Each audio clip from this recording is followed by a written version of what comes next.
today's ABC 15 News. We often hear stories from those who served in the military about their struggles with PTSD, or post-traumatic stress disorder. But members of local law enforcement say they struggle with PTSD issues too, only to receive far less attention. ABC 15's Tim Vetcher introduces us to a former Mesa police officer who says PTSD and the lack of available help cost him his career.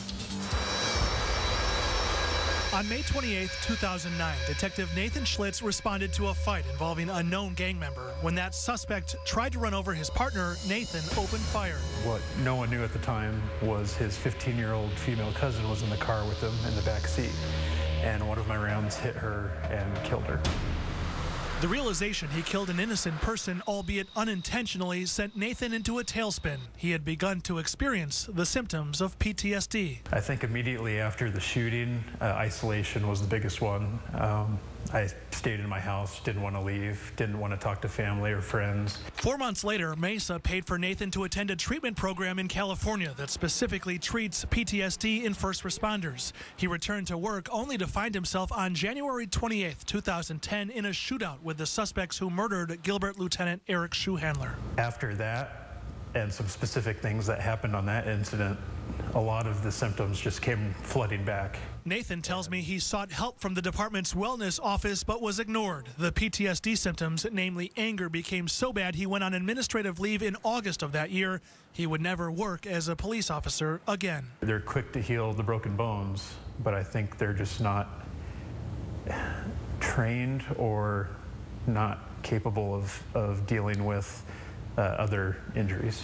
Experts estimate 15% of all police officers will experience PTSD symptoms. In Mesa alone, that equates to nearly 100 men and women. But Ryan Russell, president of the Mesa Police Association, claims cities like Mesa lack the wherewithal to help officers dealing with PTSD. We train our new officers how to drive a car, how to shoot a gun, the laws of arrest, how our legal system works, but we don't always train them on how to deal with when they're not right. I think it's an opinion. Detective Steve Berry says all supervisors in the Mesa Police Department receive training so they can recognize the symptoms of PTSD. I feel that we have a good program in place. I think we try and recognize it as early as possible, or certainly as early as it's brought to us. And again, we do everything that we can and make every resource that we can available to try and get that person help. Oftentimes, Detective Berry tells me that help means sending officers to see a specialist. That's where social worker Joan Siegel comes in. Over the last 18 years, Mesa has come a long way in instituting a lot of services that a lot of law enforcement agencies don't have. Despite those services, Russell claims Mesa's losing officers far sooner than expected. We were actually told by somebody in the city of Mesa that,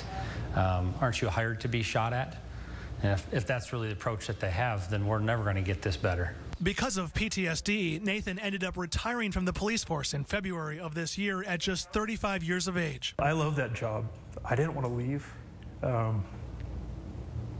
If I had my choice, I'd be doing that today. The union estimates Mesa spends $250,000 to recruit, hire, train, and retain officers like Nathan.